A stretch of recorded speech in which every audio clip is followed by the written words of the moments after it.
बस यहाँ पर हमने कंपैरिजन एक कंपैरेटिव एनालिसिस करना शुरू किया है, जिसमें हम रिएक्शंस पढ़ेंगे और साथ साथ कंपेयर भी करते जाएंगे alkali metals, alkaline earth metals, और थर्ड ग्रुप में हमने रिप्रेजेंटेटिव एलिमेंट के तौर पर एल्यूमिनियम को ले लिया है। हमें रिएक्शंस जो सिलेबस में कहे गए हैं वो ऑक्सीजन के साथ, वाटर के साथ और हैलोजन के साथ हैं, जबकि अल्कलाइन अर्थ मेटल के केस में ऑक्सीजन, वाटर और नाइट्रोजन के साथ रिएक्शन सिलेबस की जो टॉपिक्स हैं उसमें लिखा गया है। हम कर ये रहे हैं कि हमने तमाम तर एलिमेंट्स जो कंसर्न्ड एलिमेंट्स हैं उन्हें एक साइड पर लिख दिया है, और दूसरी तरफ हमने जो रिएक्टेंट हैं, जो बिल तरतीब जिसके साथ हमने रिएक्शन पढ़ना है, उसे हमने दूसरी साइड पर रख दिया है। डेफिनेटली ये बात तो आपको क्लियर हो चुकी होगी कि यहाँ पर जो हमें क्वेश्चन की टाइप है वो इस तरह की होगी, इस तरह का सवाल पूछा जाएगा कि एक पर्टिकुलर रिएक्शन में कौन सा प्रोडक्ट बनता है, इस तरह के सवाल यहाँ पूछे जाएंगे, या कौन सी स्पीशीज ज्यादा रिएक्टिव है, कौन सी स्पीशीज कम रिएक्टिव है, कौन सी स्पीशीज रिएक्शन बिल्कुल नहीं करती। इस तरह की बातें यहाँ पर हमें पूछी जा रही होंगी, इसी का इम्कान ज्यादा समझा जाता है यहाँ से। तो हम स्टार्ट कर लेते हैं। पहले हम लिथियम की बात कर लेते हैं, और पहले हम सारी अल्कली मेटल्स को ऑक्सीजन से रिएक्ट करवा देंगे, फिर तमाम अल्कली मेटल्स को वाटर से रिएक्शन करवा देंगे, और फिर तमाम अल्कली मेटल्स को हैलोजन से रिएक्ट करवाएंगे। यही काम जब हम अल्कलाइन अर्थ मेटल्स पर करेंगे तो उससे हमारा ना कंपैरेटिव एनालिसिस निकल आएगा। अच्छा, अगर बात की जाए लिथियम की, कि लिथियम को आप ऑक्सीजन से मिलाते हैं तो लिथियम ऑक्सीजन से मिलकर Li2O लिथियम ऑक्साइड बनाता है, और लिथियम ऑक्साइड जो है ना वो एक वाइट सॉलिड होता है।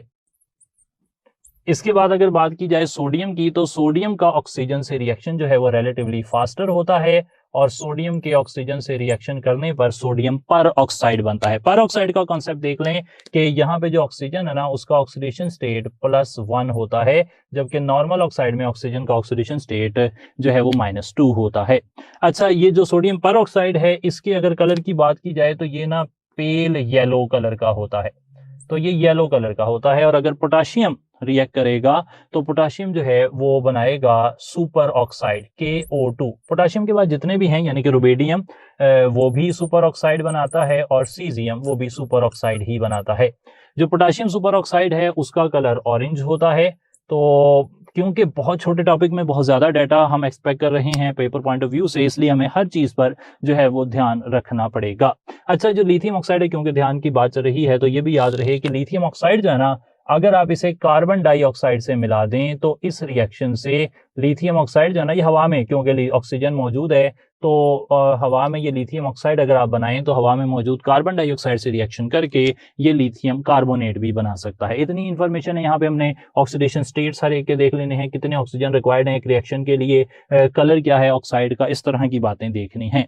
अगर बात की जाए वाटर से रिएक्शन की, तो वाटर से रिएक्शन में ना एक ही सिंपल रूल है, और अगर मैं इन सब मेटल्स को यहाँ से मैं शुरू करता हूँ, और इन सब मेटल्स को मैं मेटल नाम दे देता हूँ कि ये हैं M, तो वाटर के साथ रिएक्शन में ना कोई खास चेंज नहीं है। सिर्फ ये याद रखना है कि जब आप M को वाटर से मिलाएंगे, M कोई भी अल्कली मेटल हो सकती है, तो प्रोडक्ट आपके पास होते हैं मेटल का हाइड्रो ऑक्साइड, साथ हाइड्रोजन बनती है और साथ हीट बनती है। अच्छा, ये जो हाइड्रोजन है ना, ये एक्सप्लोसिव रिएक्शन की वजह से कई दफा इसकी कंबस्टन हो जाती है, इट कैन बर्न, ये जल जाती है, इतना ज्यादा हीट यहां पर बनती है।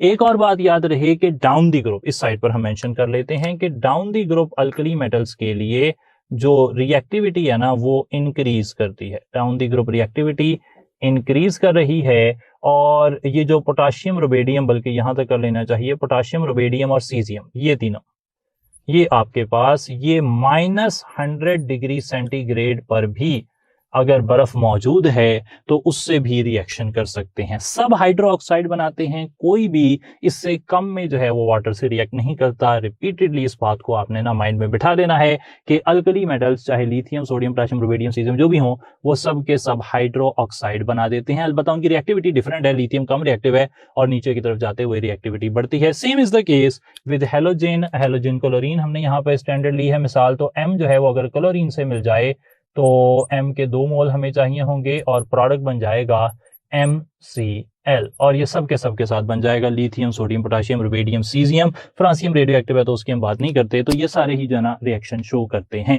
अच्छा, ये तो हो गई बात ऑक्सीजन, वाटर और क्लोरीन के साथ रिएक्शन के हवाले से। अब हम बात कर रहे हैं अल्कलाइन अर्थ मेटल्स।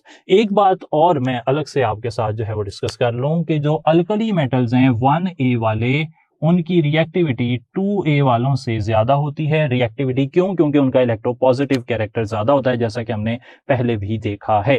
सही है जी, इलेक्ट्रोपॉजिटिव कैरेक्टर जो है वो उनका ज्यादा होता है।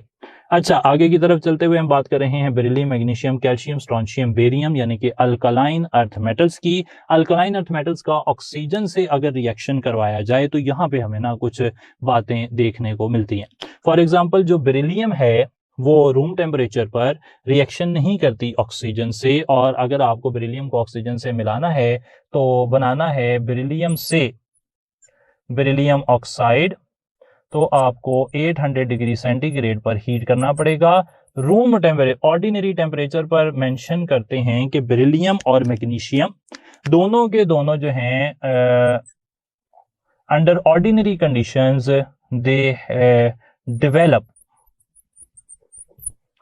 Oxide coating. तो आम हालात में मैग्नीशियम और बेरिलियम दोनों ही वो अपने ऊपर ऑक्साइड कोटिंग कर लेते हैं। बेरिलियम को रिएक्शन करवाने के लिए काफी ज्यादा हीट करना पड़ता है, लेकिन दोनों से ही, बेरिलियम से भी नॉर्मल ऑक्साइड बनता है। नॉर्मल ऑक्साइड में बेरिलियम क्योंकि सेकंड ग्रुप का मेंबर है, +2 ऑक्सीडेशन स्टेट, और ऑक्सीजन -2 ऑक्सीडेशन स्टेट। और इसी तरीके से बिल्कुल इन्हीं ग्राउंड्स पर जो मैग्नीशियम है उसको भी हम यहाँ मेंशन कर लेते हैं कि मैग्नीशियम का अगर रिएक्शन करवाया जाएगा तो उससे भी मैग्नीशियम का नॉर्मल ऑक्साइड बनेगा।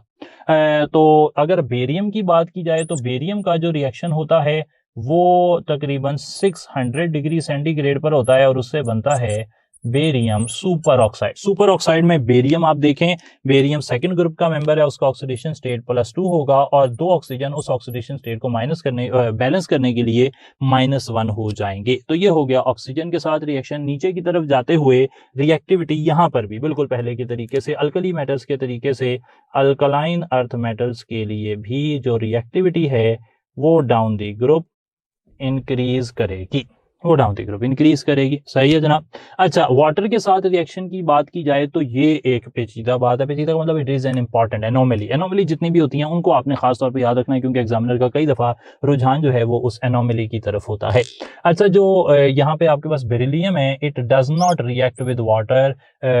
किसी भी हालत में बेरिलियम जो है वो वाटर से रिएक्ट नहीं करता। इवन व्हेन रेड हॉट या वाटर बॉइलिंग हो तब भी ये रिएक्शन नहीं होगा। अगर मैग्नीशियम की बात की जाए तो मैग्नीशियम रिएक्शन करता है, और मैग्नीशियम रिएक्शन करता है बॉइलिंग वाटर से 100 डिग्री सेंटीग्रेड पर। इस रिएक्शन में मैग्नीशियम ऑक्साइड बन जाता है। सही है जनाब। मैग्नीशियम ऑक्साइड बनता है, साथ हाइड्रोजन जो है वो यहाँ पर बन जाती है। इसके अलावा जो बाकी सब हैं, कैल्शियम, स्ट्रोंशियम और बेरियम, वो रिएक्टिव हैं, और मैं उन्हें भी, जिस तरह पहले थोड़ी देर मैंने M लिखा था, इसी तरीके से इन सबको भी मैं मिलाकर M लिख देता हूं, और इन M का रिएक्शन एक ही बारी लिख देता हूं क्योंकि ये एक ही तरह रिएक्ट करते हैं। इन मेटल्स का रिएक्शन जो है वाटर के साथ ये है कि अगर आप इन मेटल्स को वाटर से मिलाते हैं तो वाटर से मिलाने पर ये सब के सब हाइड्रो ऑक्साइड बनाते हैं, और उस अमल के दौरान हाइड्रोजन गैस बनती है। लेकिन ये रिएक्शन रूम टेम्परेचर पर नहीं होता, बॉइलिंग वाटर चाहिए। इसके मुकाबले में जो अल्कली मेटल्स थी वो बहुत रिएक्टिव थी, वो तो इवन -100 पर भी रिएक्शन दे रही थी, ये ऐसी नहीं कर रही। एक और बात यहाँ पर याद रहे कि हमें हेलोजन के साथ रिएक्शन जो ना अल्कलाइन अर्थ मेटल्स का, वो हमारा इतना जो है फोकस नहीं है। हमारा जो फोकस है वो है नाइट्रोजन के साथ रिएक्शन अल्कलाइन अर्थ मेटल्स का, और अल्कलाइन अर्थ मेटल्स में हम रिप्रेजेंटेटिव एलिमेंट के तौर पर कंसिडर कर रहे हैं मैग्नीशियम को, और मैग्नीशियम को हम नाइट्रोजन से रिएक्शन करवाते हैं। मैग्नीशियम का नाइट्रोजन से रिएक्शन करवाया जाए तो मैग्नीशियम नाइट्राइड बनता है, और ये मैग्नीशियम नाइट्राइड Mg3N2, इसकी हाइड्रोलिसिस अगर करवा दी जाए तो ये ना NUMS 2020 में मैग्नीशियम नाइट्राइड की हाइड्रोलिसिस के हवाले से सवाल जो है वो पूछा गया। तो यहाँ पर हमें जो है ना वो मिलता है मैग्नीशियम का हाइड्रो ऑक्साइड, और साथ अमोनिया गैस यहाँ पर बन जाती है। ठीक है जनाब, तो ये आपने याद रख लेना है कि मैग्नीशियम नाइट्राइड क्या है, मैग्नीशियम से मैग्नीशियम नाइट्राइड बनता है और उसके हाइड्रोलिसिस से ये प्रोडक्ट बन जाता है। तो ये था नाइट्रोजन के साथ रिएक्शन, हमने मैग्नीशियम को एज ए रिप्रेजेंटेटिव एलिमेंट यहाँ पर लिखा। आगे हमें पूछा जाता है कि थर्ड ग्रुप के जो एलिमेंट्स हैं उनके रिएक्शंस कौन कौन से हैं। अच्छा, थर्ड ग्रुप में हम रिप्रेजेंटेटिव एलिमेंट के तौर पर एल्यूमिनियम को कंसिडर कर रहे हैं, और एल्यूमिनियम का पहले हम एयर या ऑक्सीजन से रिएक्शन कर रहे हैं। ऑक्सीजन में ना एयर के अंदर दो कंपोनेंट हैं और एल्यूमिनियम दोनों से ही रिएक्ट करता है। एल्यूमिनियम को अगर एयर में आप जलाते हैं तो एल्यूमिनियम हवा में मौजूद ऑक्सीजन से और नाइट्रोजन से रिएक्ट करती है। डेफिनेटली एल्यूमिनियम जो है उसकी प्रॉब्लम भी, एल्यूमिनियम ना डायगोनल रिलेशनशिप जो है वो शेयर करता है। इसके बारे में मैं बता दूं, जो बेरिलियम है उसके साथ आता है मैग्नीशियम और बोरॉन के साथ आता है एल्यूमिनियम। पीरियोडिक टेबल के अंदर similar charge to size ratio की वजह से एक ग्रुप का पहला मेंबर और यानी कि ऊपर वाला मेंबर और दूसरे ग्रुप का नीचे वाला मेंबर, इनकी प्रॉपर्टीज में सिमिलैरिटी पाई जाती है। इस सिमिलैरिटी को कहा जाता है डायगोनल रिलेशनशिप, क्योंकि ये डायगोनल की फॉर्म में होती है इस तरह।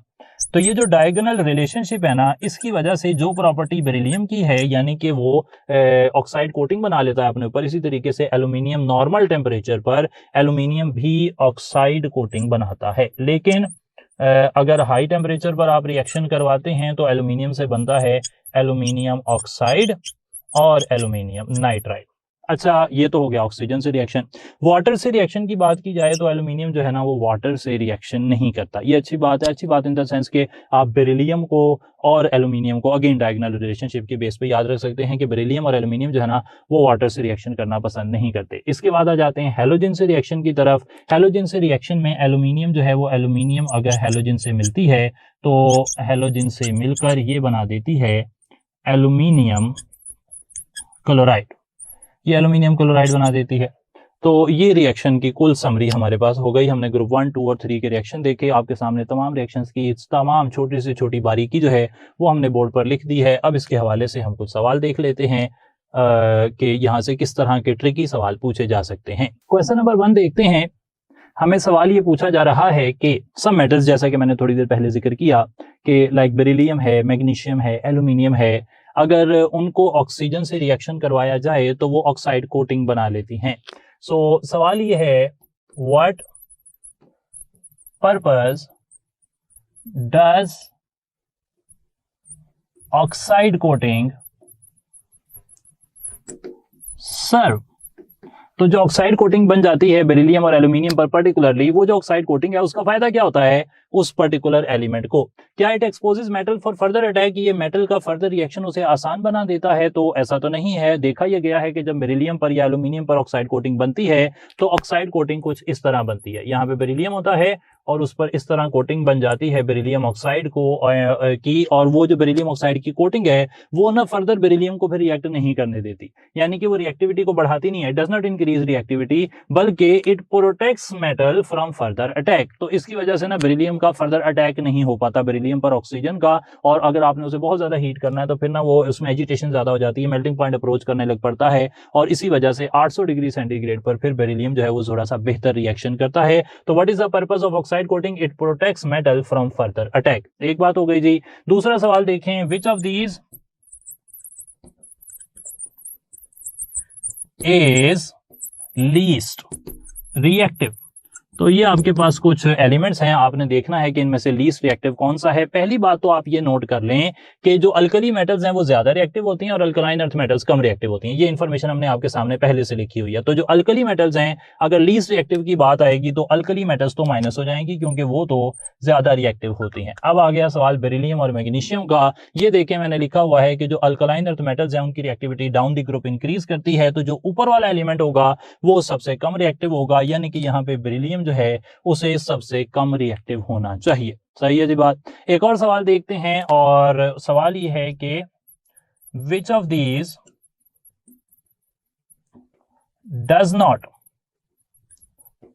React with water in any case. तो ये काफी हद तक ना सिमिलर क्वेश्चन हमने पूछा है पिछले वाले से, और ये एक इंफॉर्मेशन भी आपको याद करवाना मकसद है। कौन सा ऐसे एलिमेंट है जो वाटर से किसी हाल में भी रिएक्शन नहीं करता? आपके सामने वाटर के साथ रिएक्शन हमें नजर आ रहे हैं, अल्कली मेटल्स के, अल्कलाइन अर्थ मेटल्स के, और हमें बेरिलियम के सामने लिखा नजर आ रहा है कि बेरिलियम किसी भी हाल में जो है वो रिएक्शन नहीं करती किसके साथ? वाटर के साथ। वाटर के साथ बेरिलियम का रिएक्शन नहीं होता, it is very least reactive, तो इस वजह से बेरिलियम का वाटर से रिएक्शन नहीं होगा। ये इंफॉर्मेशन आपने याद रखनी है। एक और इंफॉर्मेशन जो है वो आपसे पूछ लेते हैं, और अब की बारी सवाल ये है कि which metal has highest reactivity towards water। तो वाटर के साथ ही रिएक्शन, क्योंकि हमें को टोटल 2-3 रिएक्शन ही पूछे गए हैं, ऑक्सीजन, वाटर और हेलोजन या फिर nitrogen in case of alkaline earth metals. तो वाटर के हवाले से सवाल पूछा है कि कौन सा एलिमेंट जो है वो वाटर के साथ सबसे ज्यादा रिएक्टिविटी रखता है। तो जो बात अभी मैंने अल्कली और अल्कलाइन अर्थ मेटल्स के हिसाब से कही कि अल्कली मेटल ज्यादा रिएक्टिव होती हैं, अल्कलाइन अर्थ मेटल कम रिएक्टिव होती हैं, तो जब ज्यादा रिएक्टिविटी की बात आएगी तो अल्कलाइन अर्थ मेटल्स माइनस हो जाएंगे, क्योंकि वो ज्यादा रिएक्टिव जो है वो नहीं होते। और ये भी स्ट्रोंशियम भी जो है वो अल्कलाइन अर्थ मेटल है, ये भी माइनस हो जाएगा। तो डेफिनेटली जो अल्कली मेटल है वो फिर ज्यादा रिएक्टिव होगी, और सीजियम डेफिनेटली ज्यादा रिएक्टिव है, क्योंकि -100 डिग्री सेंटीग्रेड पर भी बर्फ से रिएक्शन कर सकती है।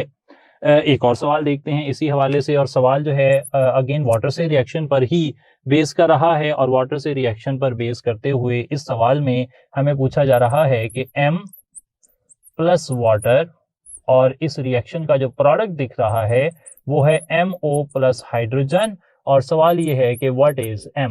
अच्छा, तो अब ये बात तो कंफर्म हो गई कि अल्कली मेटल्स के जितने भी वाटर से रिएक्शन हैं उसमें अल्कली मेटल्स जब वाटर से रिएक्शन करती हैं तो नो डाउट हाइड्रोजन बनती है, लेकिन साथ बनता है मेटल हाइड्रोक्साइड, जबकि यहाँ पर इस क्वेश्चन में हमें मेटल का ऑक्साइड बना हुआ नजर आ रहा है। और मेटल का ऑक्साइड ये देखें, मैग्नीशियम जो है वो मेटल का ऑक्साइड बनाता है, तो हम यहाँ टिक कर देंगे कि असल में ये प्रॉपर्टी जो है ये मैग्नीशियम की है कि वो वाटर से रिएक्शन करने पर रेड हॉट भी हो, गर्म भी हो, 100 डिग्री पर भी हो, तो भी वो मैग्नीशियम का ऑक्साइड बनता है, हाइड्रोक्साइड नहीं बनता।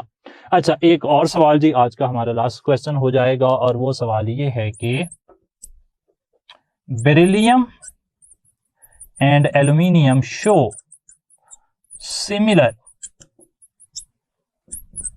Properties due to.